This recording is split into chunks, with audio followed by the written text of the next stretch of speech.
ওই আবু বকর সিদ্দিক বিছানায় পিঠ লাগায় না, দরজায় দাঁড়িয়ে দাঁড়িয়ে ঝুড়ায়, বারবার ডাইনে বামে পড়ে যেতে চায়। বিবি ডাক কয় আসেন আসেন আসেন। নবী ডাক দিলে কি বিছানা থেকে ওঠা যাবে না? আপনার তো সাংঘাতিক কষ্ট হইতেছে। আবু বকর সিদ্দিক ডাক দেয়া কয় দিদি গো, কষ্ট শোয়া যাবে, আমার নবীরে কষ্ট দেওয়া যাবে না। ঠিক ঠিক ঠিক ঠিক ঠিক একদিন নবী এসে দরজায় নক করলেন, মৃদু সুরে একটা ডাক দিলেন, আবু বকর। এবার সাথে সাথে আবু বকর দরজা খুলে দিয়ে কয় লাব্বাইক ইয়া রাসূলুল্লাহ, সুবহানাল্লাহ। নবী চমকে উঠলেন, তিনি থমকে দাঁড়ালেন, তিনি আশ্চর্যান্বিত হয়ে গেলেন। নবী আমার ডাক দেয়া কয় আবু বকর এক ডাকে তুই কেমনে উঠলি, তোর কি ঘুম আসে নাই? আবু বকর ডাক দেয়া কয় নবী গো, আমি তো দরজায় দাঁড়িয়েছিলাম। ওই দরজায় দাঁড়িয়েছিলি মানে বুঝলাম না, তুই কি ঘুমাস নাই? ও নবী, আপনি যেদিন বলেছেন তৈরি থাকো, এর পর থেকে আর আবু বকরের পিঠ বিছানায় লাগে না।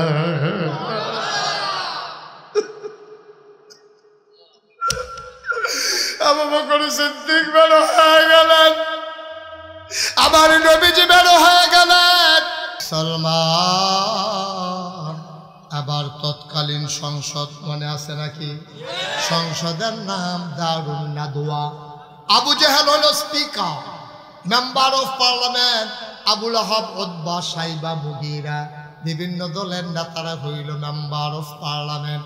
বিল পাস করা হলো, মোহাম্মদকে বারবার বোঝানো হলো, প্রস্তাব দেওয়া হলো লোভনীয়। সে তো আর ইসলাম থেকে সরে আসে না। এবার চূড়ান্ত আক্রমণ করা লাগবে। এবার চলো তারে দেশ থেকে হয় তার যাবে, নয়তো বা তার লাশ পড়ে যাবে। বলেন নাউজুবিল্লাহ। ঘোষণা দেওয়া হলো, মক্কার কি কোনো যুবক নাই যে মোহাম্মদের কল্যাণ আনতে পারে? নাউজুবিল্লাহ খান। লম্বা ঘটনা, সবটা বলা আমার উদ্দেশ্য না। কাফেররা সেদিন কি আলোচনা করে আল্লাহ জানে না, কি জানে না? শুনে না কি শুনে না? আল্লাহ ডাক দেয়া কয় জিবরাইল, ও জিবরাইল তুমি কই? জিবরাইল, জিবরাইলকে আল্লাহ আমি দেখানি আসি। একটা কাজ করো, দৌড় দিয়া গিয়ে আমার নবীর খানে খানে বলে দাও প্রস্তুতি নেওয়ার জন্যে কাফেররা সিদ্ধান্ত নিয়েছে নবীকে মেরে ফেলবে, মক্কায় আর থাকা যাবে না। দৌড় দিয়া। আচ্ছা, জিবরাইলের ক্ষমতা যদি এই যে কইল তাড়াতাড়ি যাও, জিবরাইল যদি ডাঙা থাহে আর গাজীপুর আইতে আইতে যদি জামু ফিরা যে চৌরাস্তা, এখন যে আল্লাহ যে কইল তাড়াতাড়ি যাও, কইলে কি তাড়াতাড়ি জামবার সম্ভাবনা আছে না? জিবরাইলের শুনতে মন চায়? জিবরাইলের ক্ষমতা কেমন শুনো। ইউসুফ, খুব খেয়াল, ইউসুফ নবীরে 10 ভাই মিল্লা কুয়ার মুখ দিয়া থেকে দিছে সাইরা, কুয়ার বুকেতে সাইরা দিছে। আল্লাহ ডাক দেখো জিবরাইল করি, আল্লাহ আমি তোমার ফিসি দিয়ে বইয়া রইছি, এখনো বইয়া থাকলে সারব। আমার ইউসুফ নবীরে 10 ভাই মিলে মেরে ফেলতে চায়, কূপের ভিতরে ছেড়ে দিয়েছে, জলদি করে যাও। কূপের ভিতরে সাপ থাকতে পারে, বিচ্ছু থাকতে পারে, ভাঙ্গা কাঁচ থাকতে পারে, আমার ইউসুফ আহত হয়ে যাবে। পানিতে লাগার আগে তুমি কুলে নিয়ে নাও। জিবরাইল চিৎকার করে কয় টেনশন করেন না, আমার ইউসুফ আমার কুলেই আছে। জিবরাইলের এত ক্ষমতা, পৃথিবীর উত্তর মাথায় খাড়াইয়া জিবরাইল যদি দক্ষিণ মাথায় যাইতো স্যার, একটা কদম দিলে সীমানার বাইরে গিয়া ফাও পড়ে। সুবহানাল্লাহ কইতেন না? জোরে বলবেন না সুবহানাল্লাহ? এই জিবরাইলকে আল্লাহ ডাক দেয়া কয় যাও যাও যাও, আমার বন্ধু নবীরে কানে কানে বলে দাও প্রস্তুত থাকার জন্য চলে যাওয়া লাগবে মদিনায়, থাকা যাবে না আর মক্কায়। জিবরাইল এসে ডাক দেয়া কয় নবী গো, ফাইনাল ডিসিশন এখনো আসে নাই, প্রাইমারি ডিসিশন, আপনি প্রস্তুত থাকবেন, যে কোনো সময় যাওয়া লাগতে পারে। নবী চিন্তা করলো কথাটা এর জন্য অন্তত জানাই রাখা দরকার। এবার নবীজি ডাক দিলেন আবু বকর সিদ্দিককে, ডাক ডাকো আবু বকর রে, ও আবু বকর কারো কাছে বলার দরকার নাই, জিবরাইল জানিয়ে দিয়েছে মক্কায় নাকি আর থাকা যাবে না, যাওয়া লাগবে নাকি মদিনায়। জিবরাইল, ও আবু বকর তৈরি থেকো। আবু বকর এই কথা শোনার পরে বাড়িতে আর যায় নাই, চলে গেছে বাজারে। বাজারে গিয়ে 2টা ওট কিনছে। কি কিনছে?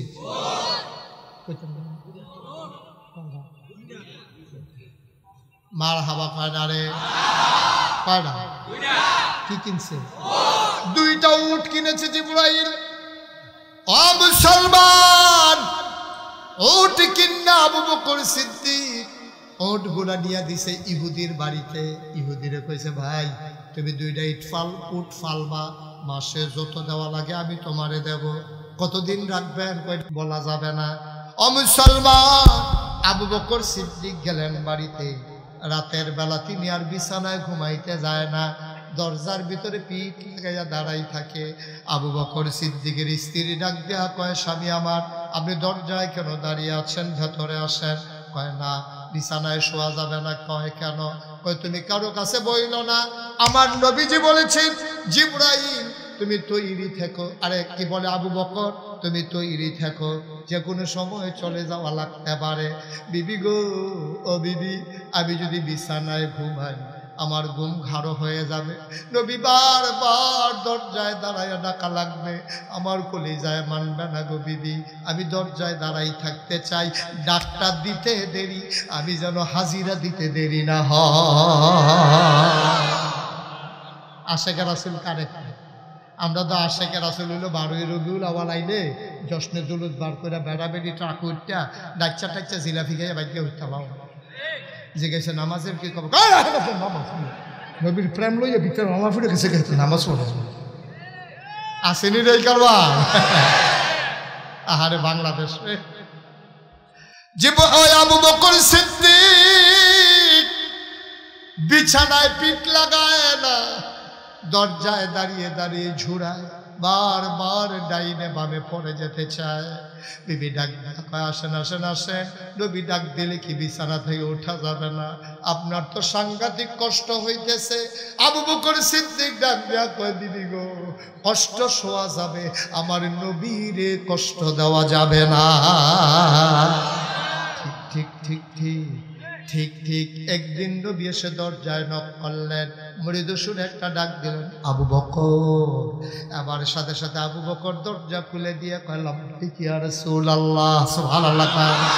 নবী চমকে উঠলেন, তিনি থমকে দাঁড়ালেন, তিনি আশ্চর্যান্বিত হয়ে গেলেন। নবী আমার ডাক দেয়া কয়, আবু বকর এক ডাকে তুই কেমনে উঠলি? তোর কি ঘুম আসে নাই? আবু বকর ডাক দেয়া কয়, নবী গো, আমি তো দরজায় দাঁড়িয়েছিলাম। ওই দরজায় দাঁড়িয়েছিলি মানে বুঝলাম না, তুই কি ঘুম আস নাই? ও নবী, আপনি যেদিন বলেছেন তৈরি থাকো, এর পর থেকে আর আবু বকরের পিঠ বিছানায় লাগে না।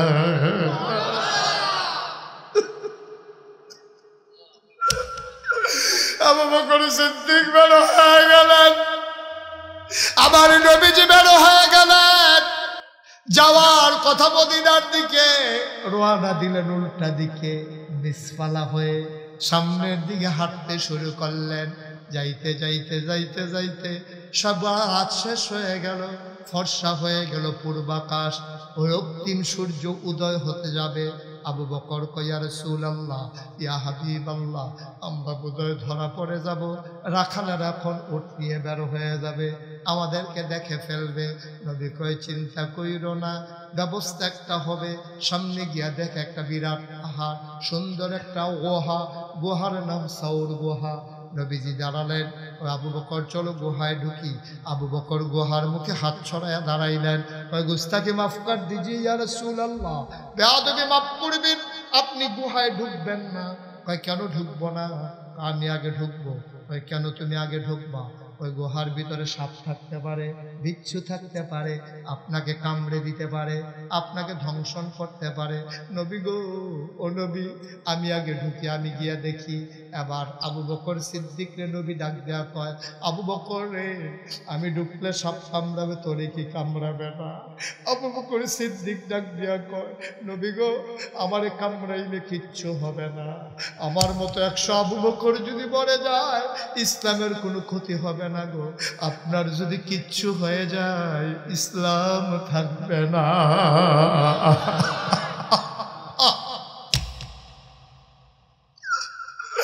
আমি আবু বকর মরে গেলে ইসলামের কিচ্ছু হবে না, আপনার কিচ্ছু হয়ে গেলে ইসলাম থাকবে না গো নবী। আপনি দাঁড়ান, আমি দেখে আসতেছি। আবার আবু বকর সিদ্দিক ঢুকলেন, পরিষ্কার করে এসে বললেন, আসেন, আহলান সাহলান মারহাবা, মোস্ট ওয়েলকাম, আসেন, গুহার ভিতর আপনাকে স্বাগত। নবীকে নিয়ে ঢুকলেন। নবী বললেন, আবু বকর, ক্লান্তি পাচ্ছে, তন্দ্রা আসছে, তুমি একটু আসন পেতে বসো, আমি একটু ঘুমিয়ে নেই। আল্লাহর নবীর কথা শুনে আবু বকর সিদ্দিক আসন পেতে বসলেন, কোলের ভিতরে মাথা রাখলেন। আবু বকর সিদ্দিক এত কাছ থেকে আর কোনোদিন নবীরে পায় নাই, এত কাছ থেকে কোনোদিন নবীরে পায় নাই। আবু বকর সিদ্দিক কপালের ভিতরে আস্তে করে টিপে দেয়, চুলের ভিতরে বিলি কেটে দেয়। নবী আনন্দে আরাম পাইয়া চোখ বন্ধ করে ঘুমিয়ে পড়লেন। আবু বকর সিদ্দিক তাকাইয়া দেখে গুহার চতুর্দিক দিয়া গর্ত আর গর্ত। ভয় পেয়ে গেলে এখন যদি গর্ত দিয়া সাপ আসে। এবার আবু বকর সিদ্দিক মাথার পাগড়িটা ছিঁড়লেন, টুকরা টুকরা করে সবগুলা গর্ত বন্ধ করে দিলেন। গর্ত রয়ে গেল মাত্র একটা, কাপড়ের টুকরা শেষ, কাপড়ের টুকরা নাই, গর্ত রয়ে গেল একটা। আবু বকর সিদ্দিক ওই নবীজির মাথা মুবারকের নিচ থেকে আস্তে করে একটা পা বের করলেন, গর্তের মুখে পাটা দিয়ে চাপা দিয়ে রেখেছেন। বিষাক্ত সাপ, পাহাড়ি সাপ বের হতে না পেরে আবু বকরের পায়ের ভিতরে ছোবল মেরেছে, ধ্বংসন করেছে। আবু বকর সিদ্দিকের এই গাটা নীল হয়ে গেছে বিষের যন্ত্রণায়, চিৎকার করে কান্না চলে আসতেছে।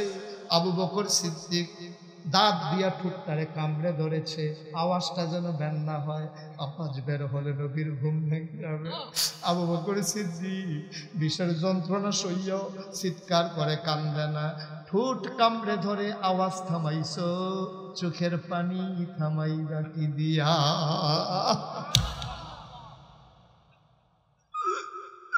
আওয়াজ থামানো গেল। আবু বকর সিদ্দিক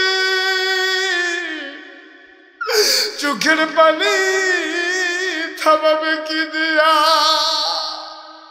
টপ টপ করে 2 ফোঁটা পানি আল্লাহর নবীর গাল মোবারকে পড়ে গেল।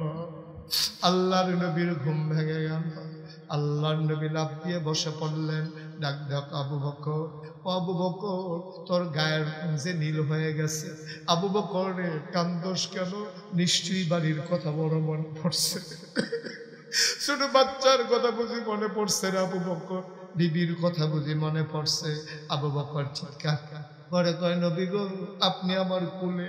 যেই নবীর চেহারার দিকে তাকাইলে বাচ্চারা খাওয়ার কথা ভুলে যায়, খিদার কথা ভুলে যায় সাহাবারা, আর আপনাকে দেখার পরে আমি বুঝি বাড়ির কথা মনে করে করে কানবো। বলেন কি? কয়, তাইলে কান্দ কেন? আবু বকর সিদ্দিক কয়, মনে করেছিলাম বলবো না, কেন কাঁদি, না বলে তো আর উপায় নাই। নবী গো, সব আমার পায়ের ভিতরে ধ্বংসন করেছে। কয়, দেখি দেখি কোথায় ধ্বংসন করেছে। আবু বকর সিদ্দিক পা উঠাইয়া দেখাইলেন। আল্লাহর নবী আঙ্গুল দিয়ে একটু লালা মুবারক বের করলেন, আস্তে করে কামড় দেওয়া জায়গায় একটু লালা লাগাই দিলেন। আবু বকর কয়, খোদার কসম, লালা লাগানোর আগে আমার পাটা যত আরাম ছিল, সাপে কামড়ানোর পরে নবী যখন লালা লাগাই দিছে, আমার জীবনে আমার পাটাতে আরো এত আরাম পাইতেছিলাম, আমি জীবনে আমার পায়ে এত আরাম বোধ করি না।